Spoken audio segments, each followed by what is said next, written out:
का हमारे YouTube channel पे बात करेंगे इंडियन ऑयल शेयर के बारे में। काफ़ी सारी नई अपडेट्स आती नज़र आ रही हैं और वीडियो के एंड पर बात करेंगे कुछ डिविडेंड स्प्लिट और काफ़ी सारी कंपनियों ने नए बोनस की घोषणा भी करी है। तो वीडियो को शुरू करने से पहले एक छोटी सी रिक्वेस्ट उन लोगों से भी करना चाहेंगे, चैनल पर फर्स्ट टाइम आया तो चैनल को सब्सक्राइब ज़रूर कर लीजिए ताकि आने वाला सारा अपडेट आप तक पहुँचता रहे।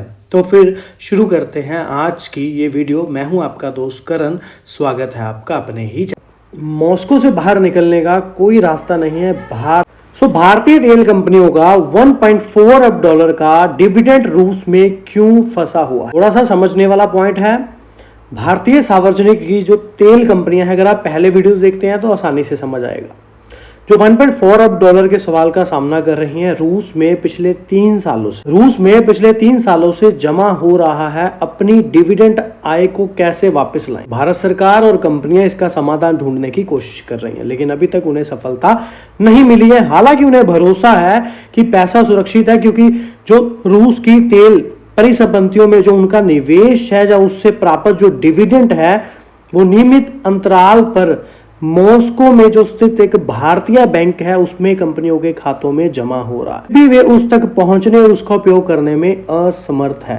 दैट मीन कंपनियों का जो हमारी हिंदुस्तान की कंपनियां हैं, ऑयल मार्केटिंग कंपनियां हैं, रूस में जिन कंपनियों पर उनका निवेश है वहां से जो डिविडेंड प्राप्त हो रहा है वो मॉस्को में भारतीय बैंकों में कंपनियों के खातों में जमा हो रहा है, लेकिन फिर भी वो पैसा इनको नहीं मिल पा रहा। लेकिन इनको विश्वास है कि वो पैसा इनको मिल जाएगा, लेकिन वहीं पर पैसा वो अभी तक नहीं मिल पा रहा। और ये फंसे हुए डिविडेंड में भारतीय सार्वजनिक तेल की जो कंपनियां हैं, रूस में तेल और गैस उत्पाद परियोजना में जो हिस्सेदारी हासिल करने के लिए वर्षों से किए गए अरबों डॉलर के निवेश उत्पन्न होते हैं। इस निवेशों का जो अनुमान है वो करीब 6 अरब डॉलर से अधिक है, जो कि काफी बड़ी अमाउंट है, जो रणनीति भारत की ऊर्जा सुरक्षा योजना का एक महत्वपूर्ण हिस्सा भी है, क्योंकि भारत तेल आयात पर बहुत अधिक निर्भर है। और तो और भारतीय कंपनियों में तेल एंड प्राकृतिक गैस निगम यानी कि ONGC की जो विदेशी निवेश शाखा है और OVL भी इसमें शामिल है, और तो और Indian oil corporation, oil India, BPCL, BPRL का भी एक संघ है, जिनकी संयुक्त रूप से वैंकूवर में अगर एज अ परसेंटेज देखें तो 23.9 और 29.9 की हिस्सेदारी बताई जा रही है। उद्योगों के अनुसार अगर हम डिविडेंड की ही बात करें, लटके हुए डिविडेंड की, तो करीब करीब एक बड़ा हिस्सा है जो कि 1 अरब डॉलर का है, और 1 अरब डॉलर काफी बड़ी अमाउंट है।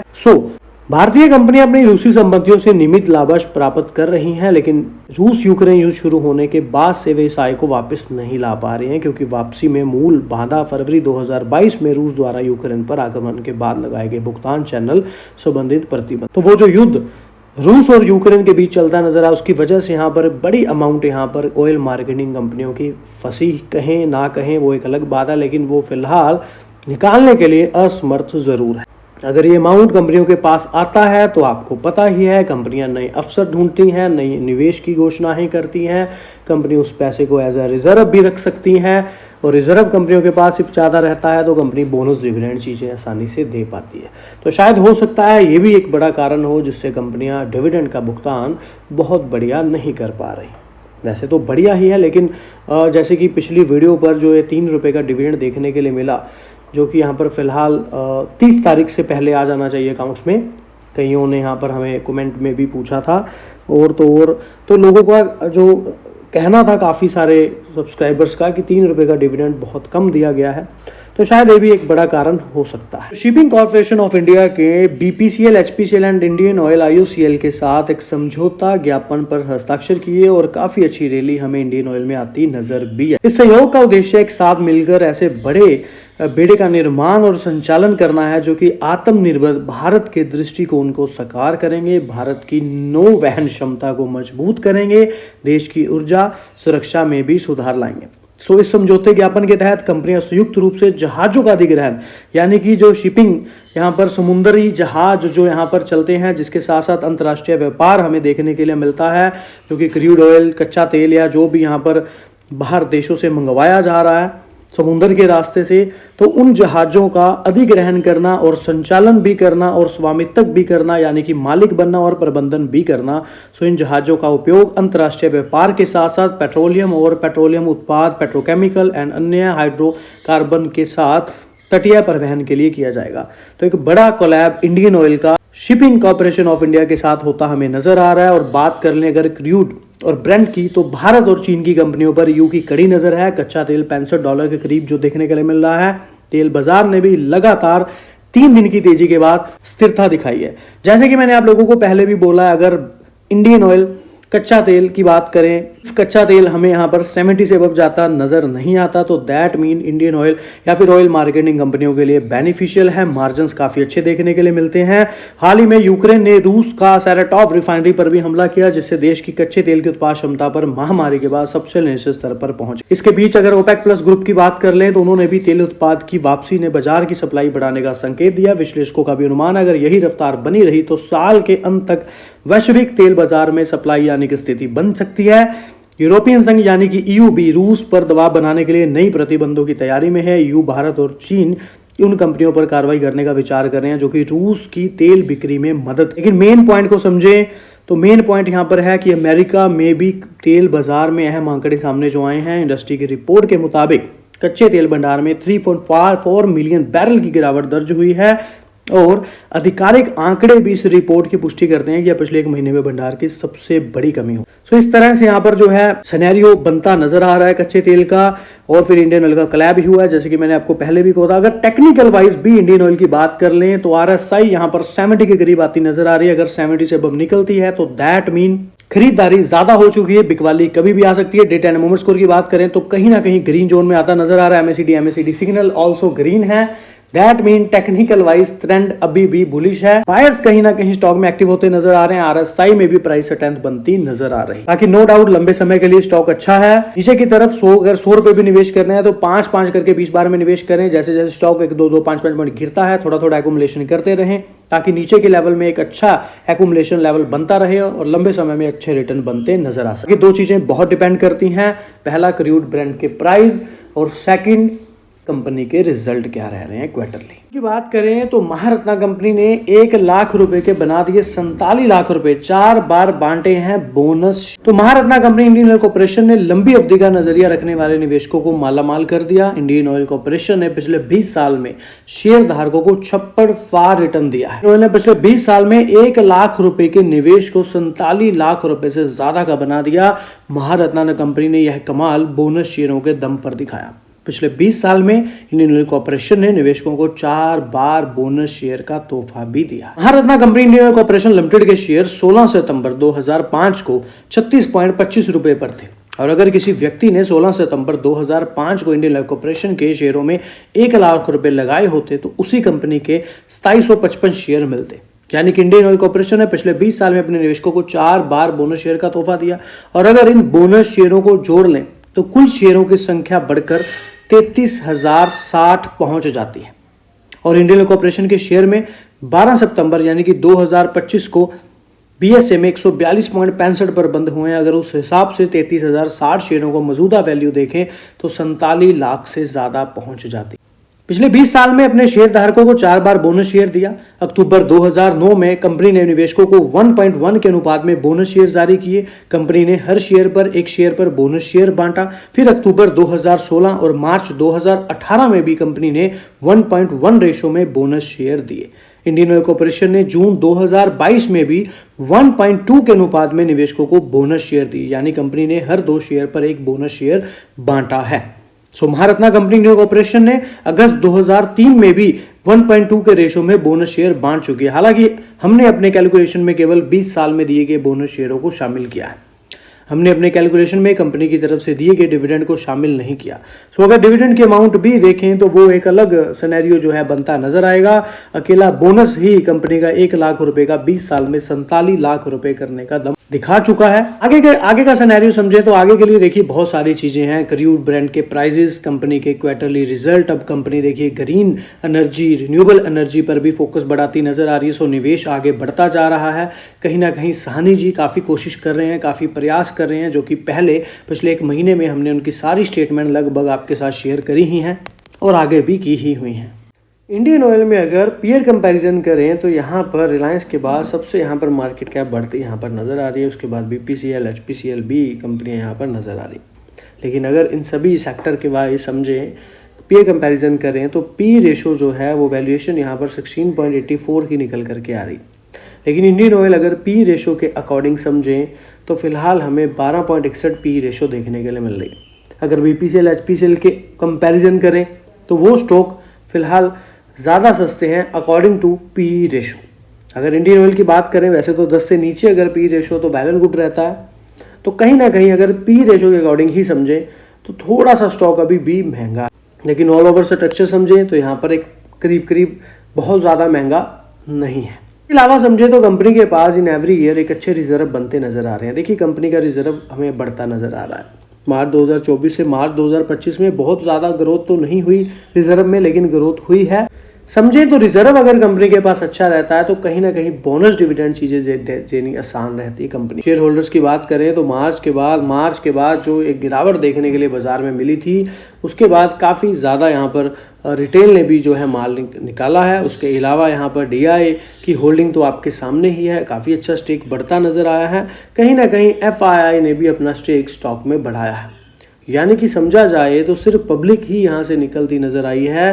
डीआई ने और एफआई दोनों ने ही स्टेक बढ़ाया इंडियन ऑयल में। जून तक जो डाटा अपडेट है, नंबर ऑफ शेयर होल्डर्स कम हुए हैं क्योंकि आपके सामने ही है, पब्लिक का डाटा कुछ कम होता नजर आया है। वहीं पर अगर मैं थोड़े से फ्यूचर प्लान आपके साथ डिस्कस करूं इंडियन ऑयल के, इंडियन ऑयल भविष्य की ऊर्जा की जरूरतों को पूरा करने के लिए अपने परिचालन का विस्तार भी कर रही है, जिसमें रिफाइनरी क्षमता में वृद्धि करना, पेट्रोकेमिकल में भी विस्तार करना, हाइड्रोजन, सस्टेनेबल एविएशन फ्यूल जैसे ग्रीन एनर्जी प्रोजेक्ट्स में भी एक भारी निवेश शामिल है। सो कंपनी पानीपत में भी एक प्रमुख ग्रीन हाइड्रोजन प्लांट लगा रही है, जो भारत का पहला ग्रीन हाइड्रोजन प्लांट होगा, जो कि 2046 तक आपको पता है नेट शून्य उत्सर्जन प्राप्त करने का लक्ष्य रखती है, गवर्नमेंट का एम है। और थोड़ा सा डीप समझे तो पारादीप रिफाइनरी की क्षमता बढ़ाने की बात यहाँ पर करी जा रही है, जहाँ पर 15 मिलियन टन प्रति वर्ष से बढ़ाकर 25 MTPA की जाएगी और एक नेफ्ता क्रैकर इकाई स्थापित भी की जाएगी। फिर पानीपत में एक अत्याधुनिक 10 KT ग्रीन हाइड्रोजन प्लांट स्थापित किया जा रहा है, जो भारत का पहला होगा। ओडिशा के भी पारादीप में एक पेट्रोकेमिकल कॉम्प्लेक्स का निर्माण भी किया जा रहा है। और company renewable energy, green energy, SAF पर भी, हाइड्रोजन में भी, ग्रीन हाइड्रोजन में भी विस्तार कर रही है। इसके अलावा कंपनी अपनी पाइपलाइन नेटवर्क को भी 22,000 किलोमीटर तक विस्तारित करने की योजना बना रही है। इसके अलावा EV चार्जर और CNG LNG आउटलेट के साथ अपने खुदरा नेटवर्क का विस्तार किया जा रहा है। 2040 तक शुद्ध शून्य परिचालन उत्सर्जन प्राप्त करना, जीवाश्म ईंधन से दूर, एक चुस्त और भविष्य के लिए तैयार रहना। और 2030 तक पेट्रोकेमिकल क्षमता को भी 13 मिलियन टन से अधिक करना। इंडियन ऑयल का यह विस्तार योजना भारत की ऊर्जा सुरक्षा को मजबूत करने और देश के ऊर्जा परिवर्तन में योगदान देने के लिए डिजाइन की गई है, जिसका मतलब साफ है कि एक बड़ी इन्वेस्टमेंट, भारी निवेश यहाँ पर आता हमें नजर आएगा। इंडियन ऑयल के शेयर टारगेट की बात की जा रही है। इंडियन ऑयल के विश्लेषकों ने खरीदने की सलाह दी। समझे तो 18 हाउस अवधेश से बात करते हुए पृथ्वी फिनमार्ट के AVP head technical equity research हैं हरीश चुचार्य जी, उन्होंने शेयर खरीदने की सिफारिश की है। इंडियन ऑयल को अगर ट्रेडिंग के नजरिए से देखें तो बाजार विशेषज्ञ ने कहा है कि ऊर्जा क्षेत्रों के शेयर में निकट भविष्य में तेजी जारी रह सकती है और इंडियन ऑयल अच्छी गति खरीद हो सकती है। व्यापारिक दृष्टिकोण से अगर मूल्य की बात करें, टारगेट की बात करें इंडियन ऑयल की, तो बाजार जो विशेषज्ञ हैं, एनालिसिस है, उनके द्वारा शेयरों का भाव जो है 152 से 155 रुपए तक की बात कही गई है और 139 के स्टॉप लॉस के साथ उन्होंने यहाँ पर टारगेट की बात रखी है।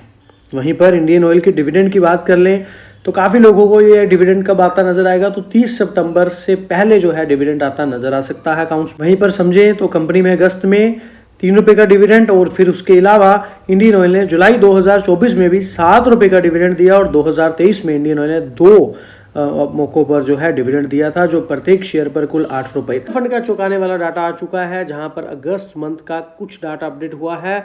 यहाँ पर फिलहाल सितंबर चल रहा है और 2-3 दिन तक और प्रॉपर यहाँ पर अपडेशन देखने के लिए मिलेगी, लेकिन फिलहाल समझें कि अगस्त मंथ में क्या हुआ है। तो 56 म्यूचुअल फंड ने फिलहाल बाइंग की है, 11 म्यूचुअल फंड ने बेचा है, 2,06,12,000 स्टॉक्स का चेंज आया है। और इस चीज़ को समझने के लिए कोशिश करें तो मार्च, अप्रैल, मई, जून यानी कि 4 महीनों में कंटिन्यूसली इंडियन ऑयल में बाइंग आती नजर आई है। जुलाई मंथ की बात करें तो कहीं ना कहीं प्रॉफिट बुकिंग देखने के लिए मिली थी, जब इंडियन ऑयल ने 156 के करीब लेवल को टच किया था, 150 से 156 तक के लेवल को टच किया था। लेकिन वहीं पर अगर मैं टोटल खरीदारों की बात करूं तो कोटक आर्बिट्रेज फंड ने काफ़ी अच्छी खरीदारी करी है, 65 लाख स्टॉक से ज़्यादा की क्वांटिटी बाई करी है और ऑलरेडी इनके पास पहले भी काफ़ी अच्छी क्वांटिटी थी। ICI Prudential large cap fund ने भी 65 लाख के करीब स्टॉक्स की बाइंग करी है, ऑलरेडी इनके पास 39.5 लाख स्टॉक्स पहले भी थे। आईसीआई प्रूडेंटल इंफ्रास्ट्रक्चर फंड ने भी 44.5 लाख के स्टॉक की नई बाइंग करी है। ICI Prudential business cycle fund, ICI Prudential India opportunity fund, इन्होंने भी यहाँ पर 23 लाख 16.5 लाख के करीब क्वांटिटी बाई करी है। बिकवाली की बात करूँ तो क्वांट मल्टी एसेट ने बेचे हैं 24.5 लाख स्टॉक, फिर quant momentum fund, quant commodity fund, इनके द्वारा भी 16-17 लाख और 3,65,000 स्टॉक्स बेचे गए। यानी कि इसके बाद बेचने वाले कम नजर आ रहे हैं, खरीदने वाले ज़्यादा नजर आ रहे हैं, जिसका मतलब है कहीं ना कहीं बाइंग जो है फिलहाल पॉजिटिव बनी हुई है। अगर डाटा चेंज होता है तो फिर से एक बार शेयर करने की कोशिश रहेगी। एनालिसिस की बात कर लूँ तो स्ट्रॉन्गली बाय 13 एनालिसिस रिकमेंडेशन दे रहे हैं इंडियन ऑयल पर, 4 और बाई की, 8 होल्ड की और 4 ऐसे हैं जो सेल और स्ट्रॉन्ग सेलिंग की बात। इंडियन ऑयल में LIC का बहुत बढ़िया स्टेक बना हुआ है, 6.4% का स्टेक यहाँ पर इंडियन ऑयल में बना हुआ है। तो मैंने पहले भी आपको बोला था कि हो सकता है नीचे की तरफ सपोर्ट लेकर के बैक बाउंस होता नजर आए, तो एग्जैक्टली वही चीज़ क्लियर आपको होती करीब करीब नजर आई है। साहनी जी ने AGM मीटिंग जो 30 अगस्त को देखने के लिए मिली है और साथ में जो डिविडेंड है, डिविडेंड जो है वो यहाँ पर 30 सितंबर से पहले पहले अकाउंट्स में आ जाना चाहिए। दूसरा पॉइंट समझे तो साहनी जी ने यहाँ पर 30 अगस्त को जो मीटिंग हुई है, जो आंकड़े आए हैं उसके अकॉर्डिंग उन्होंने बहुत बढ़िया स्टेटमेंट दी हैं, जबरदस्त बयान आए हैं। उन्होंने कहा है कि यह सब सख्त पूंजी अनुशासन द्वारा समर्थित है, जिससे सुनिश्चित होता है, जिससे ये तय होता है कि प्रत्येक निवेश दीर्घकालिक मूल्य पैदा करता है, इंडियन ऑयल के भविष्य के लिए तैयार रखता है। साहनी जी जब से CEO बने हैं तब के बाद से बहुत बढ़िया जो है एक बिजनेस की रणनीति बनाई जा रही है। और ठीक है, अभी तक हम ये नहीं कह सकते कि एक्शंस में परिवर्तित किया जा रहा है, लेकिन अभी आपको पता है भू राजनीतिक जो ये चीजें, जो अस्थिरता बनी हुई है देश में या फिर अदर कंट्रीज में युद्ध को लेकर के, फिर अब ट्रेड वॉर का अलग सिनेरियो चलता नजर आ रहा है। लेकिन कहीं ना कहीं साहनी जी ने जो अपने अपने थॉट्स यहाँ पर हर बार जो इनकी स्टेटमेंट आती है हम आपके साथ शेयर करते हैं, तो कहीं ना कहीं एक उच्च बिजनेस मॉडल की, एक उच्च कंपनी को आगे लेके जाने वाली वो चीजें इनमें नजर आती हैं। मुझे ऐसा लगता है, आपको क्या लगता है आप भी बता सकते हैं। तो कंपनी ने बनाया अगले 5 साल का प्लान। क्रूड रिफाइनिंग बढ़ेगी, 1.66 लाख करोड़ का निवेश होगा। देश की सबसे बड़ी तेल रिफाइनरी और fuel retailer Indian oil corporation ने आने वाले 5 साल में अब तक की सबसे बड़ी विस्तार योजना का ऐलान किया। चेयरमैन अरविंदर सिंह साहनी ने शनिवार को शेयरधारकों को बताया कि कंपनी ट्रेडिशनल ऑयल कॉर्पोरेशन को मजबूत करने के साथ साथ पेट्रोकेमिकल्स और नेचुरल गैस और रिन्यूएबल एनर्जी में भी तेजी से निवेश करेगी। इसके लिए इंडियन ऑयल 1.66 लाख करोड़ रुपए खर्च करेगी। कंपनी का कहना है कि वह अपने रिफाइनिंग बिजनेस को अपग्रेड करना चाहती है। कंपनी अपनी क्रूड ऑयल रिफाइनिंग क्षमता को भी 80.75 मिलियन टन प्रति वर्ष से बढ़ाकर 2028 तक 98.4 मिलियन टन कर देगी। पानीपत, गुजरात, बरौनी रिफाइनरी में भी एक्सपेंशन प्रोजेक्ट चल रहे हैं। पाइपलाइन नेटवर्क को भी 22,000 किलोमीटर तक बढ़ाया जाएगा, जिसके लिए 21 प्रोजेक्ट पर काम हो रहा है। और नेपाल समेत कंपनी ने कहा है कि नए स्टोरेज फैसिलिटी बनाए जा रहे हैं, जिससे क्रॉस बॉर्डर एनर्जी भी सप्लाई मजबूत होगी। तो इस एक स्टेटमेंट में काफी सारी चीजें हमने पढ़ी और सुनी समझी। दूसरा पॉइंट समझे तो IOC पेट्रोकेमिकल प्रोडक्शन को भी 4.3 मिलियन टन से बढ़ाकर 2030 तक 13 मिलियन टन से ज्यादा करने का लक्ष्य रखती है। खास फोकस स्पेशलिस्ट जो केमिकल्स हैं उन पर होगा। भारत में भारी आयात निर्भरता है और कंपनी के 40,000 से तो ज्यादा भारत में पेट्रोल पंप हैं, वो अब मल्टी एनर्जी हब में भी बदलेंगे, जहां EV charging, battery swapping, CNG, LNG dispensing और अन्य सेवाएं मिलेंगी। और आईओसी ने क्लीन एनर्जी प्रोजेक्ट्स यानी कि रिन्यूएबल एनर्जी प्रोजेक्ट्स के लिए या फिर ग्रीन हाइड्रोजन पर भी कंपनी का बड़ा फोकस है। 2.5 लाख करोड़ रुपए का बजट तय किया है। लक्ष्य है कि 2040 तक तो नेट जीरो ऑपरेशन एमिशन हासिल किया। सो ये एक बड़ी स्टेटमेंट हमें यहाँ पर देखने के लिए मिली है, जहाँ पर साहनी जी ने सख्त पूंजी अनुशासन द्वारा एक पॉइंट लिया। साथ में अगर और थोड़ा समझे तो प्राकृतिक गैस और अन्य व्यवसायों में भी वृद्धि की बात कही गई है। 20% की वृद्धि हुई है। प्राकृतिक गैस क्षेत्र में सालाना 7.9 मिलियन टन हो गया है। 21 राज्यों में और 49 भौगोलिक क्षेत्रों में फैला हुआ है, जो कि भारत की 21% आबादी को कवर करता है। ऊर्जा के अलावा भी इंडियन ऑयल ने नए अवसरों का लाभ उठाने के लिए विस्फोटक, क्रायोजेनिक्स और शिपिंग इंफ्रास्ट्रक्चर में भी विस्तार किया है।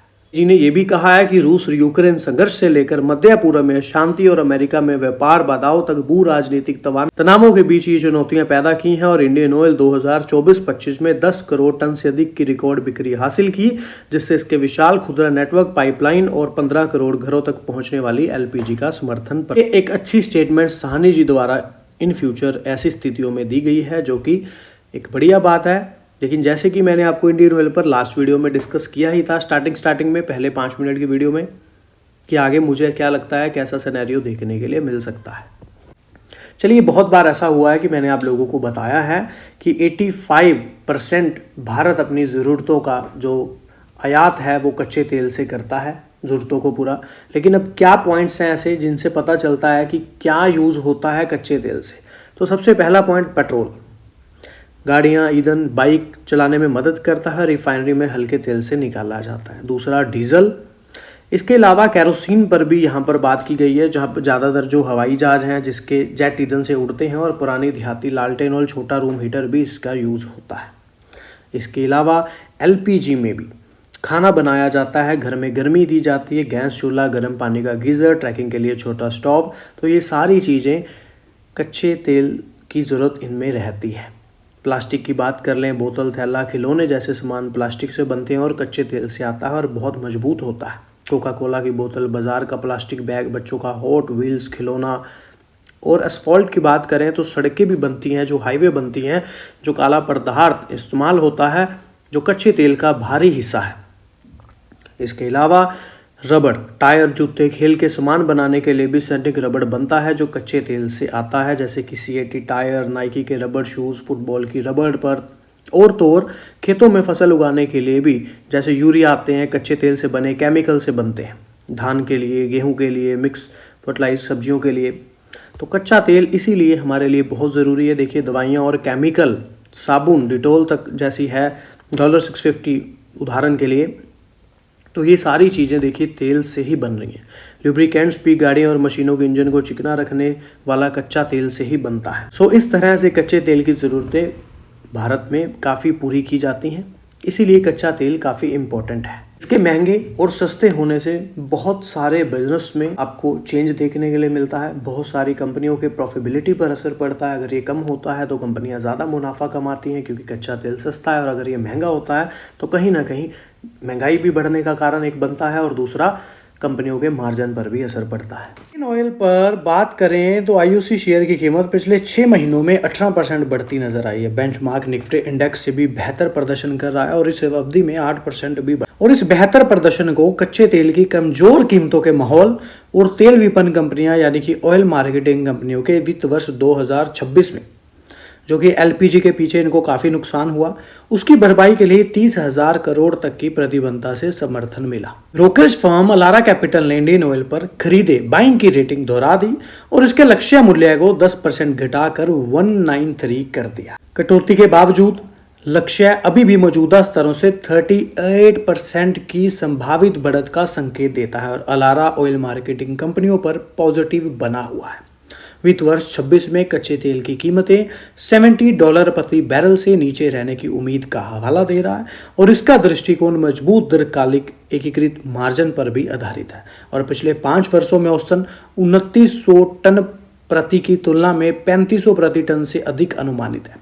और कमजोर कच्चे तेल की धारणाओं और वित्त वर्ष 26 के एलपीजी घाटे के लिए भी 30,000 करोड़ के सरकारी मुआवजे के आधार पर। एक पॉजिटिव पॉइंट यहाँ पर उच्च मार्जिन की अनुमति मिलने की संभावना बताई गई है और अलारा ने क्वार्टर 2 के जो रिजल्ट हैं उसके रुझान के आधार पर कमजोर रुपए और कम खुदरा डीजल मार्जिन को ध्यान में रखते हुए वित्त वर्ष 2026, 23 और 28 के लिए इंडियन ऑयल की आय जो है के लिए 7, 8 और 4% तक की कटौती की है। के शेयरों में और गिरावट, तो नुवामा ने 66% मार्जिन गिरने के जोखिम के 3 प्रमुख कारण भी यहां पर नुवामा इंस्टीट्यूट इक्विटीज ने भी इंडियन ऑयल पर अपनी कम करें रेटिंग बरकरार रखी। वित्त वर्ष 26 की पहली तिमाही में जो सकल रिफाइनिंग मार्जिन दर साल 66% गिरता नजर आया, जो कि पहले 2.15 प्रति बैरल रह गया और बीपीसीएल और एचपीसीएल की भी बात यहां पर कही गई है।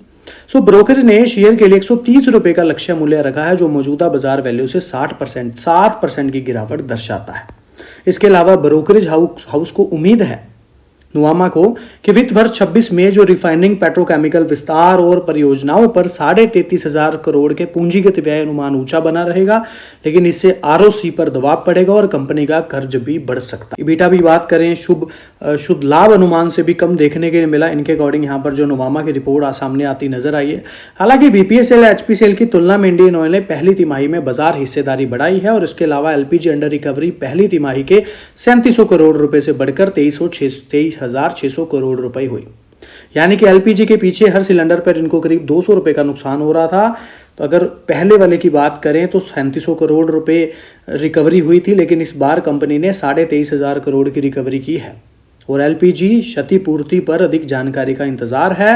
और नुवामा के एक शोध नोट में भी लिखा है कि अगर निकट भविष्य की बात कर लें तो रिफाइनिंग मार्जिन कमजोर होने और एलपीजी अंडर रिकवरी और पेट्रोकेमिकल सेगमेंट में भी कमजोरी के कारण इंडियन ऑयल की अधिकतम आय पीछे छूट गई है और ऊंची पूंजीगत व्यय चक्कर के कारण रिटर्न अनुपात भी कम रहेगा और जोखिम प्रतिफल अनुपात प्रतिकूल। ऑल ओवर मिक्सअप सी एक अपडेट यहाँ पर है। कुछ चीजों पर उन्होंने पॉजिटिव बातें करी हैं, कुछ चीजों पर उन्होंने नेगेटिव पॉइंट। इसके अलावा समझिए तो अमेरिका टैरिफ की धमकियों के बीच इंडियन ऑयल बीपीसीएल ने रूसी तेल खरीदना फिर शुरू किया, क्योंकि यहाँ पर एक मजे की बात यह है कि जो छूट थी वो $2, पहले 1.5 करीब थी, फिर 2.5 हुई, अब $3 प्रति बैरल हो गई है राइटर्स के अनुसार, जिससे भारतीय रिफाइनरों की रुचि फिर से बढ़ गई है और चीन ने भी खरीदारी बढ़ा दी है, जिससे रियायती बैरल के प्रति प्रतिस्पर्धा भी बढ़ गई है। ये एक अच्छा पॉइंट है कि रूस ने जो है छूट कच्चे तेल पर $3 प्रति बैरल की है। जैसे जैसे आप आगे तक न्यूज़ देखेंगे, समझेंगे, आगे तक वीडियो देखेंगे, तो यहाँ पर आप रेगुलर देखते हैं तो फिर आपके लिए बहुत आसान समझ आएगा। इसी के अलावा इस सहायता से कच्चे तेल और एलपीजी की खरीद और ऋण भुगतान और पूंजीगत व्यय को बनाए रखने जैसी महत्वपूर्ण इंपॉर्टेंट जो नीड्स हैं उसको पूरा करने में इन 3 कंपनियों को काफ़ी ज़्यादा मदद मिलेगी। सेकंड पॉइंट, यह राशि जैसे कि मैंने कल भी बताया था 12 किस्तों में दी जाएगी और सरकार ने भुगतान की समय सीमा स्पष्ट नहीं की है। 2024-25 के दौरान अंतर्राष्ट्रीय एलपीजी की कीमतें ऊंची बनी रहेंगी और आगे भी ऊंची रहेंगी। जेएम फाइनेंशियल की अगर गणना की बात करें तो वहां से पता चलता है कि 30,000 करोड़ रुपए में से इंडियन ऑयल को 14,500 करोड़ मिल सकता है अगर प्रेजेंटली बाजार के पूंजीकरण यानी कि 7.3% के बराबर पॉइंट को समझे तो। एचपीसीएल को 7,900 करोड़ और बीपीसीएल को 7,600 करोड़ की बात यहां पर कही जाए। इसके अलावा इंडियन ऑयल पर मेन अपडेट ये है कि जेएम फाइनेंशियल ने अपनी रेटिंग को सेल से बढ़ाकर होल्ड पर कर दिया है और एक उचित जो है टारगेट का हवाला देते हुए 135 का टारगेट रखा है। और इसके अलावा 2027 वित्त वर्ष के मूल्य से पुस्तक मूल्य यानी कि 0.9x पर कारोबार कर रहा है और अगले 12 महीनों में 18 MMTPA 25% यानी कि अपनी जो रिफाइनिंग है, जो इनकी फैक्ट्रियां हैं, उनकी क्षमता का विस्तार करना भी इस बीच मजबूत अर्निंग की वृद्धि की उम्मीद जेएम फाइनेंशियल को दिखती इंडियन ऑयल में नजर आ रही है। आपको क्या लगता है आप भी कमेंट करके जरूर बता सकते हैं। इसके अलावा देखिए डिविडेंड तो यहाँ पर कंपनी ने फिलहाल 8 अगस्त की रिकॉर्ड डेट थी ही, फाइनल डिविडेंड अनाउंस कर ही दिया। मजे की बात यहाँ पर यह है कि life insurance corporation of India यानी कि डीआई की कैटेगरी में देखें तो एलआईसी ने काफी अच्छा स्टेक इंडियन ऑयल में बनाया और भी काफी सारी खरीदारी इंडियन ऑयल में एलआईसी द्वारा करी गई है, जिससे वजह से 6.4% का स्टेक या शेयर्स यहाँ पर इंडियन ऑयल पे एलआईसी के पास है। और तो और नो डाउट कंपनी का डिविडेंड यील्ड आपको पता ही है। 2023 की बात कर लें तो 8 रुपये डिविडेंड दिया है कंपनी ने 10 नवंबर और 28 जुलाई को। 7 रुपये का डिविडेंड 2024 को भी 12 जुलाई को मिला। और फिलहाल एक फाइनल डिविडेंड जो है 8 अगस्त की बात कही जा रही है, जो आता नजर आएगा। नो डाउट कंपनी की बोनस हिस्ट्री भी अच्छी रही है। 2003 से कंपनी ने बोनस देने शुरू किए हैं 1.2, 1.1, 1.1 के अनुसार। 2022 में भी कंपनी ने 1.2 रेशो का बोनस दिया। वहां से कंपनी धीरे धीरे 257 इलेक्ट्रिक वाहन स्टेशन तक पहुंच चुकी है, तो ये काफी अच्छी बात है। कंपनी अभी एनर्जी पर भी फोकस करती नजर आ रही है और कच्चे तेल के दाम भी कम होते फिलहाल नजर आ रहे हैं, जिसका इंपैक्ट आपको कंपनी पर देखने के लिए शेयर पर मिल ही रहा है। तो इंडियन ऑयल कॉर्पोरेशन की वडोदरा स्थित गुजरात रिफाइनरी कैलेंडर वर्ष 2025 के दौरान 2 पेट्रोकेमिकल इकाइयों को चालू करके पेट्रोकेमिकल क्षेत्र में विविधता लाने में मदद के लिए 24,000 करोड़ रुपए का निवेश कर रही है। बाकी वीडियो जो है हमने बनाया है एजुकेशन पर्पस के लिए। अगर आप कोई भी डिसीजन ले, निवेश करें, फाइनेंशियल एडवाइजर की सलाह पहले ले, बड़ी बात को स्टडी जरूर किया करें। चैनल पे सभी लोगों का तहे दिल से धन्यवाद। मिलते हैं ऐसी एक और वीडियो के साथ। बात कर लेते हैं यहाँ पर बोनस शेयर्स के बारे में। तो उदाहरण के लिए यदि आपके पास 10 अक्टूबर 2025 को लक्ष्मी गोल्डाना हाउस के 50 शेयर हैं, तो आपको 70 नए बोनस शेयर प्राप्त होंगे, जिसके आपके शेयरों की कुल संख्या 120 हो जाएगी। यानी कि एक्सचेंज फाइलिंग में कंपनी ने कहा है कि प्रत्येक 5 मौजूदा शेयरों के लिए नए 7 शेयरों का अनुपात में बोनस शेयर जारी करने को मंजूरी दी गई है। 31 मार्च 2025 तक कंपनी के बुक भंडार या प्रतिभूति प्रीमियम खाते से वित्त पोषित किया जाएगा। जारी होने के बाद चुकता इक्विटी शेयर पूंजी 20.87 करोड़ रुपए से बढ़कर 50.9 करोड़ रुपए हो जाएगी। कंपनी ने 10 अक्टूबर 2025 को रिकॉर्ड डेट तय की है। इसी तिथि से तय होगा कि कौन से शेयर धारक बोनस शेयर प्राप्त करने के पात्र हैं। कंपनी को उम्मीद है कि जो बोर्ड की मंजूरी है उसके मिलने के 2 महीने के अंदर शेयर जमा कर दिए जाएंगे या भेज दिए जाएंगे। तो लक्ष्मी गोल्डाना हाउस लिमिटेड ने 7.5 के अनुपात बोनस की जो है घोषणा की है। प्रत्येक वर्तमान में रखे गए प्रत्येक 5 शेयरों के बदले नए 7 शेयर मिलते नजर आएंगे।